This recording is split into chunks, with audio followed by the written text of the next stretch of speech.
오늘도 이 예배를 함께 드리고 있는 모든 만나의 식구들 가운데 하나님의 은혜와 은총이 함께 하기를 간절히 소망합니다. 오늘부터는 조금 편안하게 함께 새벽 예배를 드리고자 합니다. 오늘 하나님 주신 말씀 먼저 읽겠습니다. 신명기 1장 9절에서 18절까지 말씀입니다. 그때 내가 너희에게 말하여 이르기를 나는 홀로 너희의 짐을 질 수 없도다. 너희 하나님 여호와께서 너희를 번성하게 하셨으므로 너희가 오늘날 하늘의 별같이 많거니와 너희 조상의 하나님 여호와께서 너희를 현재보다 1000배나 많게 하시며 너희에게 허락하신 것과 같이 너희에게 복 주시기를 원하노라. 그런즉 나 홀로 어찌 능히 너희의 괴로운 일과 너희의 힘겨운 일과 너희의 다투는 일을 담당할 수 있으랴. 너희 각 지파에서 지혜와 지식 있는 인정받는 자들을 택하라. 내가 그들을 세워 너희 수령을 삼으리라 한즉 너희가 내게 대답하여 이르기를 당신의 말씀대로 하는 것이 좋다 하기에 내가 너희 지파의 수령으로 지혜가 있고 인정받는 자들을 취하여 너희 수령을 삼되 곧 각 지파를 따라 천부장과 백부장과 50부장과 10부장과 조장을 삼고 내가 그때 너희의 재판장들에게 명하여 이르기를 너희가 너희 형제 중에서 송사를 들을 때 쌍방간에 공정히 판결할 것이며 그들 중에 있는 타국인에게도 그리할 것이라. 재판은 하나님께 속한 것인즉 너희는 재판할 때 외모를 보지 말고 귀천을 차별 없이 듣고 사람의 낯을 두려워하지 말 것이며 스스로 결단하기 어려운 일이 있거든 내게로 돌리라. 내가 들으리라 하였고 내가 너희의 행한 모든 일을 그때 너희에게 다 명령하였느니라. 아멘. 주일 새벽부터 우리가 신명기를 함께 시작했습니다. 신명기는 모세 오경의 마지막 책입니다. 그러기에 이 신명기는 모세 오경과 같은 결을 하고 있습니다. 하지만 이 신명기만의 어떤 독특성을 가지고 있는 것도 사실입니다. 이 신명기서는 요단강을 건너기 바로 직전, 이 가나안 정복 전쟁을 시작하기 바로 직전에 쓴 책입니다. 그리고 자신의 생을 마지막으로 한 그 모세가 마지막으로 고별 설교를 하고 있는 장면을 담고 있는 책입니다. 그렇기 때문에 이 신명기서는 과거와 그리고 앞으로의 그 미래를 함께 담고 있는 그런 책입니다.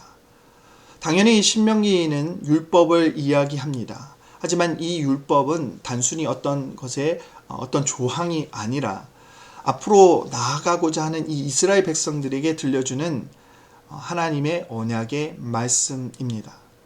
그래서 모세는 거듭 과거의 일을 기억하라 라고 이야기하면서 또 그것을 반드시 순종해야 한다라고 강조하고 있습니다. 그래서 신명기서를 두 가지 단어로 압축한다면 기억과 그리고 순종이라고 볼 수 있는 것입니다.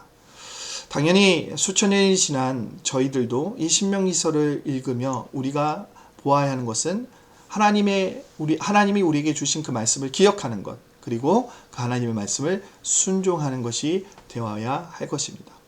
또 중요한 포인트가 있는데 그것은 바로 구세대가 신세대에게 하나님의 약속을 전달하는 그러한 말씀이라는 것이죠. 출애굽을 온전히 경험했던 세대가 이제 다 하나님의 품으로 돌아갔습니다. 그리고 그것을 마지막으로 전달해야 되는 모세가 남아 있습니다. 그 하나님의 약속을 어떻게 전달하는가 하는 것이 바로 오늘 말씀의 굉장히 중요한 포인트라고 볼 수 있습니다. 여러분 한번 생각해 보시기 바랍니다. 모세가 40년 동안 이스라엘 백성들을 출애굽해서 왔습니다. 그리고 그 마지막 장소, 이제 요단강 동편에서 마지막으로 그곳으로 가나안 땅, 하나님이 주신 그 가나안 땅으로 건너가기 직전에 모세가 이야기한 것이죠. 설교를 한 것이죠. 여러분, 이 장면이 얼마나 엄숙하고 또 이스라엘 백성들에게 큰 꿈을, 소망을 주는 그러한 장면이었겠습니까? 5절 말씀을 보면 그가 무엇을 이야기했는지 알 수 있습니다. 이러한 상황 가운데 가장 처음으로 이야기했던 것은 바로 율법을 설명한 것입니다. 율법을 설명하다라고 성경 기록하고 있는데요. 이 율법을 설명한다는 것은 단순히 어떠한 사건을 이야기하는 것이 아니라 그것이 어떤 의미를 가지고 있는지에 대해서 설명하고 있는 것입니다. 바로 다음 세대들에게 그 말씀을 왜 주어졌는지, 그 말씀이 왜 주어졌는지, 그리고 그 말씀이, 그 율법이 가지고 있는 뜻이 어떤 것인지에 대해서 모세가 풀어주고 있다는 것입니다. 마찬가지로 우리도 다음 세대에게 해야 할 작업은 단순히 어떤 하나님의 말씀을 지키라 라고 던져주는 것이 아니라 왜 그 말씀이 우리에게 주어졌는지, 그 말씀이 어떤 의미를 가지고 있는지, 그리고 이 시대에 그 말씀을 어떻게 적용해야 하는지에 대해서 분명하게 밝혀야 하는 것입니다. 그렇지 않으면 우리의 다음 세대들은 그 말씀, 하나님의 말씀 혹은 율법을 단순히 지키는 것, 그것에만 치중하거나 혹은 나와 상관이 없기에 그 율법을 잊어버리게 될 수밖에 없는 것이죠.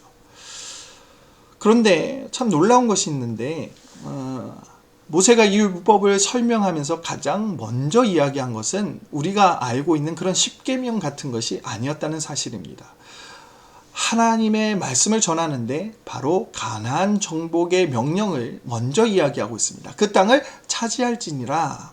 이스라엘 백성을 출애굽하게 한 하나님의 비전은 바로 이스라엘 백성들이 출애굽하여 가나안을 차지하는 것이었습니다. 그것이 바로 하나님의 꿈이죠.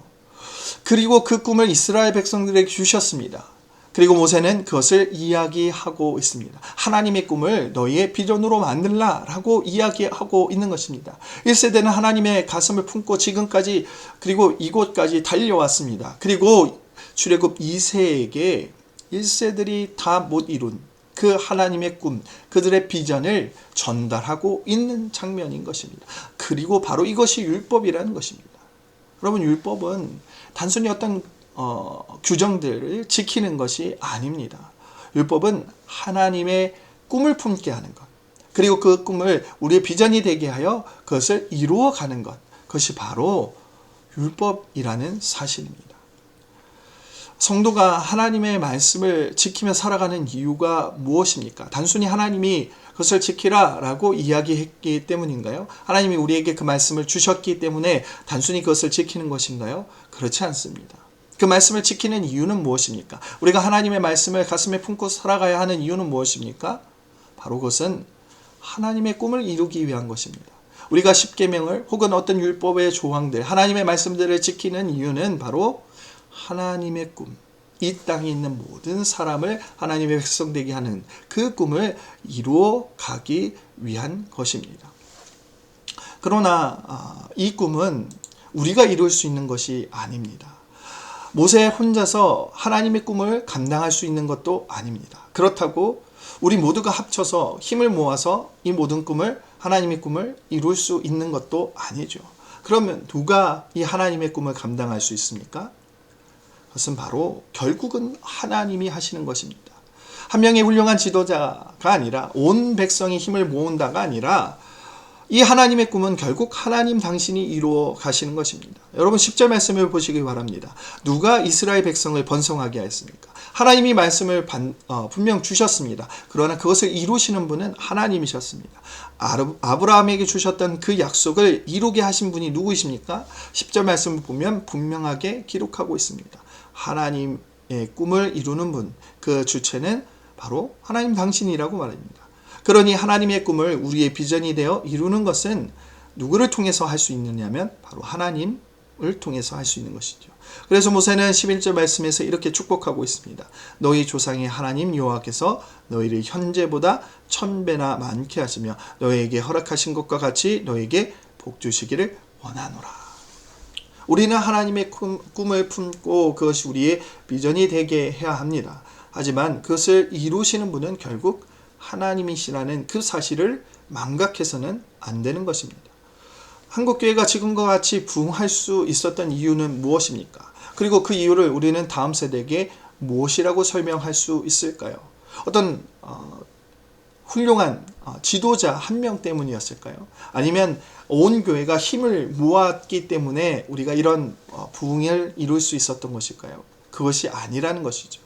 바로 하나님으로 인해서 우리는 이 놀라운 축복이 이루어졌다는 사실을 다음 세대에게 이야기해 줄 수 있어야 합니다. 그렇지 않으면 다음 세대는 자신의 열정으로만 하나님의 그 꿈을 이루려고 할 것입니다.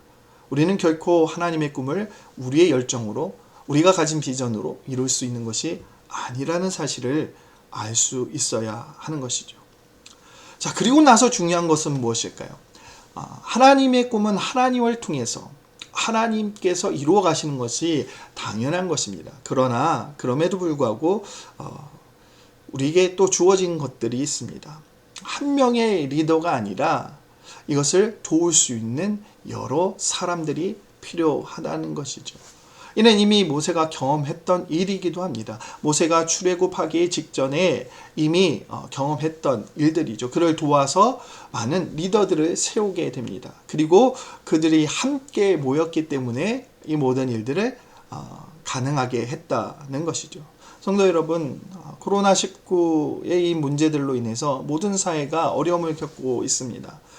교회들 역시 어려움에 처해 있습니다. 이런 때 우리는 누구를 신뢰합니까? 무엇을 먼저 해야 할까요? 당연히 이 문제를 해결하시는 분은 하나님이시기 때문에 하나님께 기도해야 합니다. 그리고 나서 우리가 해야 하는 것은 바로 우리의 리더들이 함께 모여서 이 일들을 위해서 함께 협력해야 한다는 사실이죠. 여러분, 그렇기 때문에 기도해 주셔야 합니다. 목사님 위해서 기도해 주셔야 하고 우리 장로님들을 위해서 기도해 주셔야 합니다. 그리고 목자분들을 위해서 여러분 기도해 주셔야 합니다. 권사님들 그리고 집사님들을 위해서 기도해 주셔야 합니다. 리더들이 함께 모여 기도하고 또 힘을 합쳐 그리고 지혜를 모아서 이 일들을 함께 헤쳐나가야 할 것입니다. 그리고 마지막으로 중요한 것이 하나 더 있습니다. 리더들이 일을 할 때 하나님의 공의를 담아낼 수 있어야 한다는 것이죠. 억울한 사람이 없게 한다는 것입니다. 16절과 17절 말씀을 보면 하나님께서 분명하게 말씀하고 있습니다. 송사는 공정 판결해야 하며 하고 재판은 하나님께 속한 것이라고 그렇게 이야기하고 있습니다. 하나님의 꿈을 이룬다는 것은 어떤 카리스마적인 그러한 리더십으로 일을 밀어붙여서 조금은 정의롭지 못하더라도 그 일을 성취하면 되는 그런 것이 아닙니다. 하나님의 일은, 하나님의 꿈은, 그리고 그것이 우리의 비전이 되게 하려면 우리는 반드시 하나님의 그 공의로 이 모든 일들을 감당해야 하는 것입니다.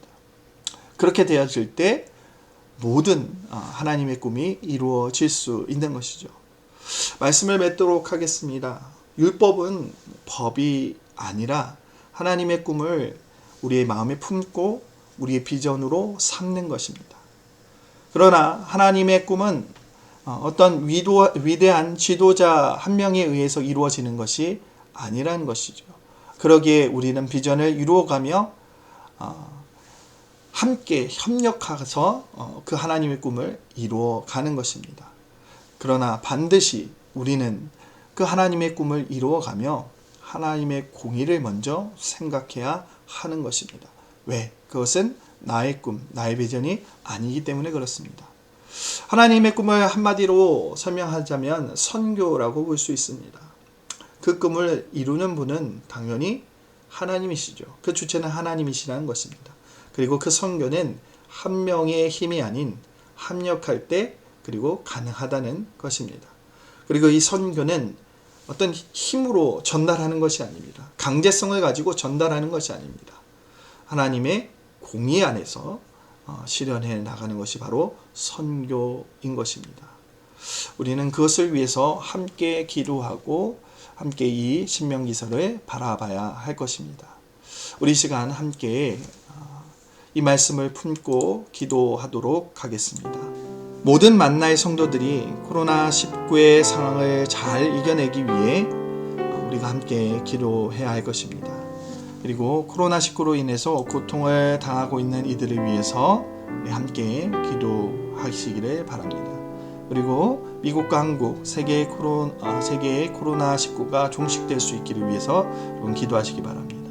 그리고 마지막으로 코로나19로 인해 우리의 삶, 우리의 신앙이 무너지지 않기를 위해서 여러분 기도하시기 바랍니다. 우리 함께 이 기도 제목 가지고 기도하겠습니다.